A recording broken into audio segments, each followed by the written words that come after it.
gente, tudo bem com vocês? Pra quem não me conhece, meu nome é Raíra e sejam bem-vindos ao meu canal. No vídeo de hoje nós vamos falar sobre terceira via.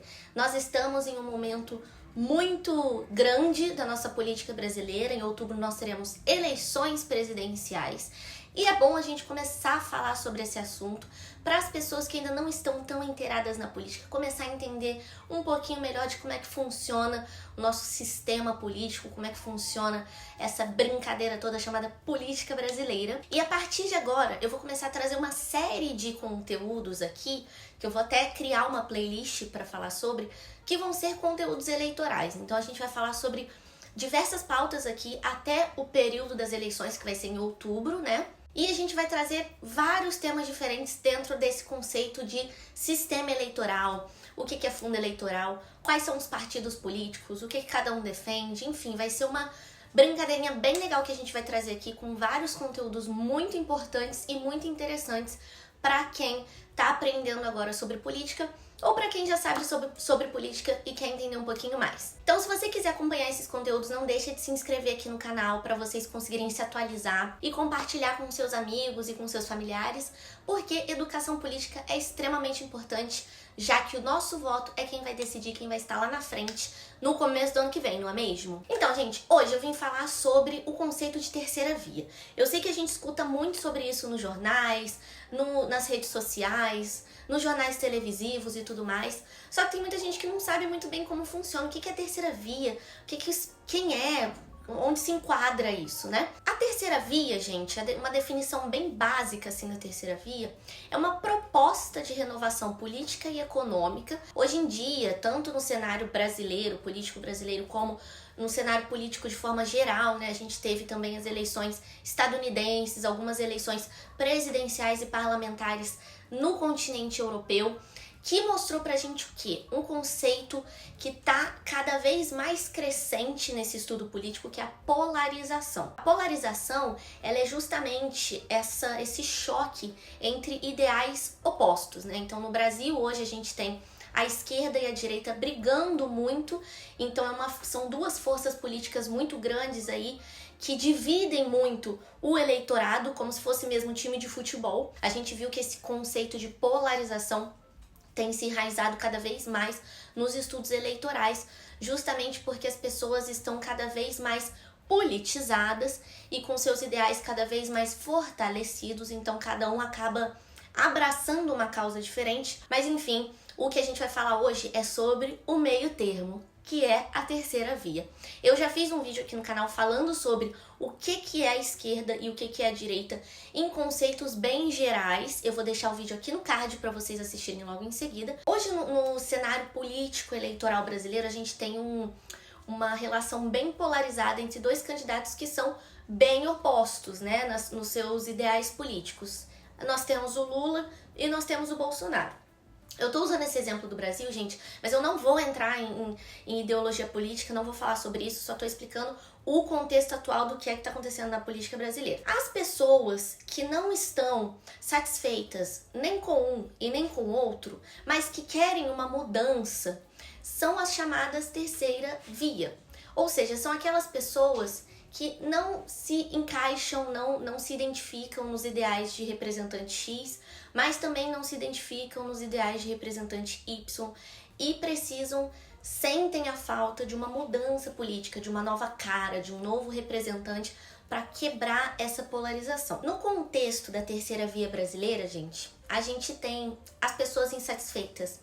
Letra A, com o governo Bolsonaro, e letra B, com o governo do Lula. Com o governo do Lula, a gente já viu que veio esse sentimento muito antigo do governo do PT e dos escândalos de corrupção que envolvem o nome do partido, envolvem o nome do candidato, e as pessoas, parte desse eleitorado do Lula que elegeu o Bolsonaro, queria essa mudança, estava com vontade de ter essa mudança de político, justamente porque, ao ver dessas pessoas, durante anos, o partido e o representante do partido tiveram envolvidos em esquemas de corrupção que acabaram por não suprir as demandas e não cumprir as promessas que as pessoas estavam pedindo naquele período. O que acontece? A partir de 2018, nós vemos essa população descontente votando em Bolsonaro com uma sensação de mudança, com um desejo de mudança. Muitas dessas pessoas vieram com uma ideia de anticorrupção e de um sentimento um pouco mais também militarizado de proteção e de segurança, né? Porque a gente vê que no Brasil, ao longo desses últimos anos, a segurança pública tem estado extremamente fragilizada.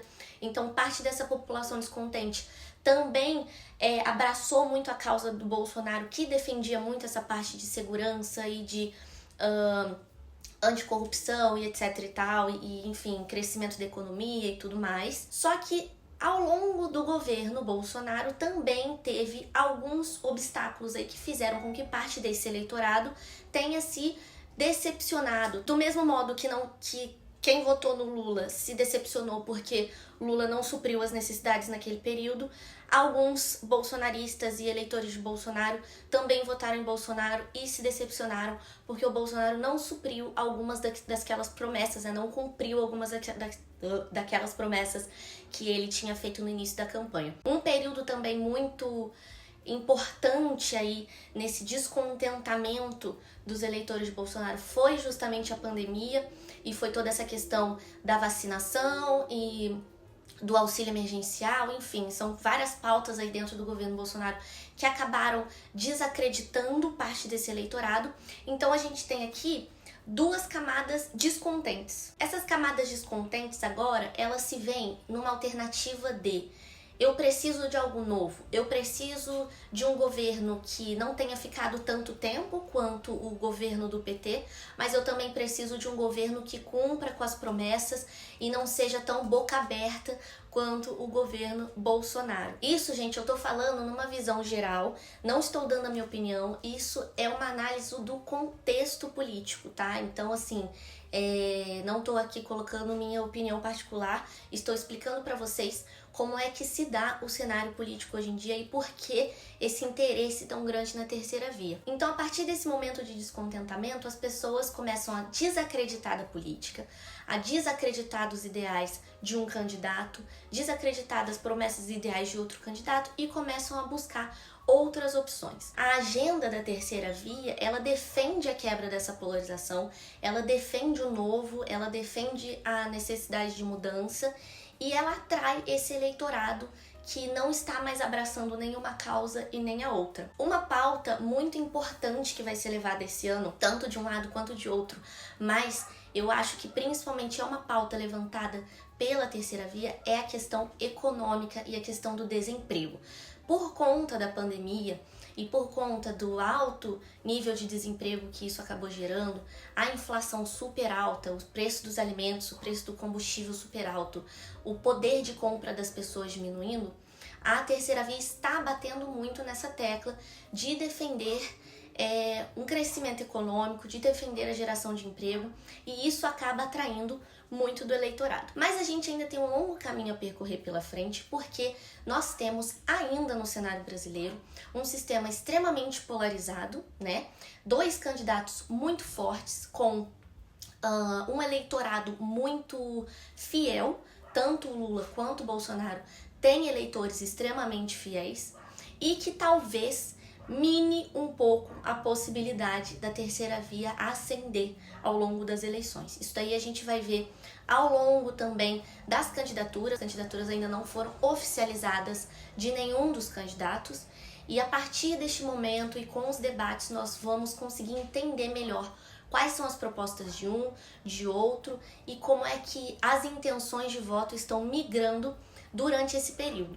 Por enquanto, a gente vê pelas pesquisas eleitorais que a polarização ainda está extremamente forte, mas que a terceira via ainda é uma opção para as pessoas que estão descontentes, tanto de um lado quanto de outro. Então vamos aguardar os próximos episódios desse capítulo, dessa novela chamada Eleições 2022, e eu vejo vocês no próximo vídeo. Se vocês tiverem qualquer dúvida, qualquer questão, deixe aqui nos comentários que eu respondo para vocês, e continuem acompanhando os outros vídeos que eu vou trazer mais conteúdo sobre o tema Eleições 2022.